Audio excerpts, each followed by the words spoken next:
एक महिला 18 अगस्त 2024 को अपनी बेटी को दिखाने के लिए हॉस्पिटल ले जा रही थी। तभी एक व्यक्ति उसे रास्ते में रोकता है और उसके साथ अश्लील हरकतें करता है और गंदी गंदी गालियां देता है और उसे जान से मारने की धमकी भी देता है। यह घटना 18 अगस्त 2024 की है। तभी वो महिला तंग आकर पुलिस थाने पहुंच जाती है और थानेदार से सारी बातें कहती है। पुलिस वाले इस मामले को बड़ी ही गंभीरता से लेते हैं और FIR दर्ज कर लेते हैं। इस व्यक्ति को गिरफ्तार कर लिया जाता है और उसे जेल भेज दिया जाता है।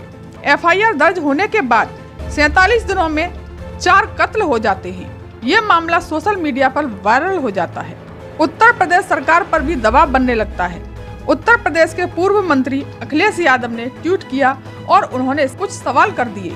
देखते ही देखते सांसदों ने भी सवाल करना शुरू कर दिया, जैसे कि चंद्रशेखर आजाद ने भी सवाल करना शुरू कर दिया और राहुल गांधी ने उस परिवार से बात की जिस घर में ये कत्ल होते हैं। उन्हें सांत्वना देते हैं और कहते हैं कि अगर आपको न्याय नहीं मिला तो मैं आपके साथ हूँ। ये सब चल ही रहा था।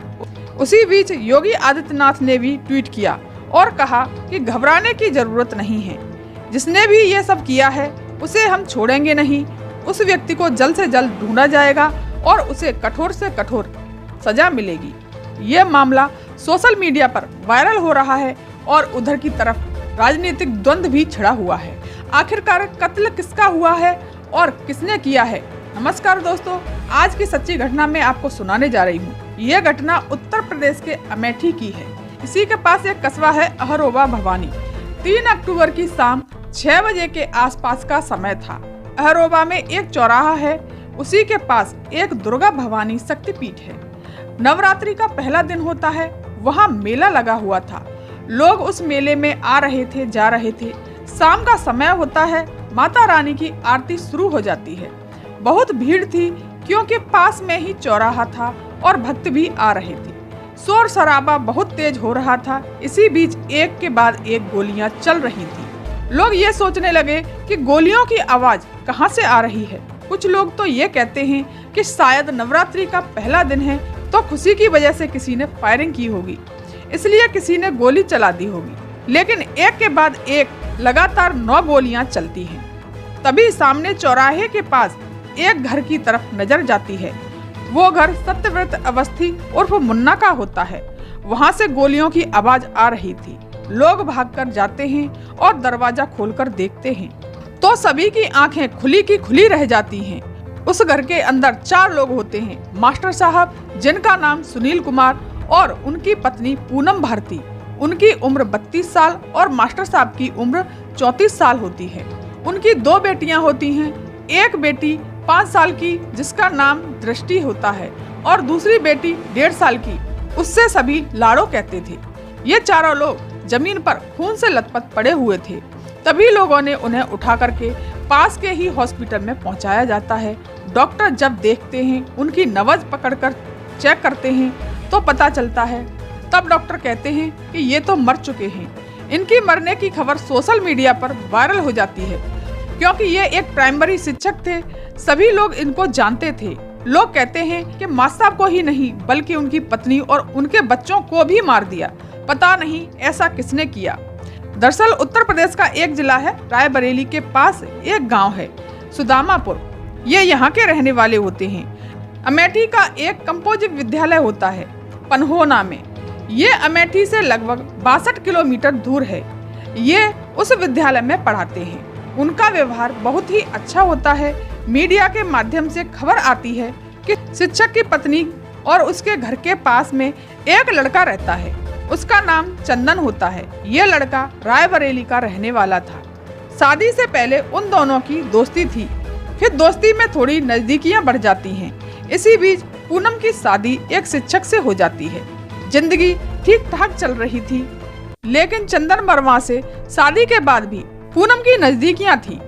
जैसे ही पति को पता चलता है उसके बारे में तो घर में झगड़े होना शुरू हो जाते हैं। बताया जाता है कि शिक्षक की पत्नी ने उस लड़के से कई बार दूर रहने के लिए कहा। जब दूर रहने की बात होती थी तब वो जबरदस्ती किया करता था।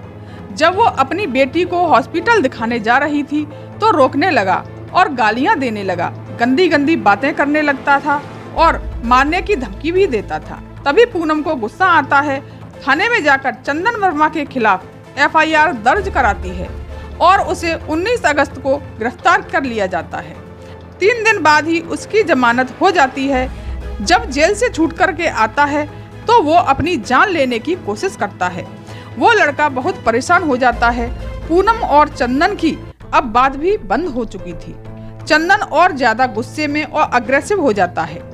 3 महीने पहले ही इन्होंने रायबरेली को छोड़ दिया था और अमेठी में आकर रहने लगे थे अपने पूरे परिवार के साथ और वहाँ किराए के मकान में रहने लगते हैं। लेकिन 3 अक्टूबर 2024 की शाम को इस घटना से पहले चंदन ने अपने व्हाट्सएप पर अपनी बायो में एक बात लिखी थी, 5 लोग मारे जाने वाले हैं। 3 अक्टूबर को शिक्षक के पूरे परिवार को कोई गोली मार देता है। जब पुलिस वहां पहुंचती है और उसके शवों को देखती है, बेटियों के हाथ बंद थे। उनके एक हाथ में 10 रुपए का नोट था और एक हाथ में चॉकलेट थी। ये देखकर ऐसा लग रहा था कि चंदन वर्मा ने ही दिए होंगे।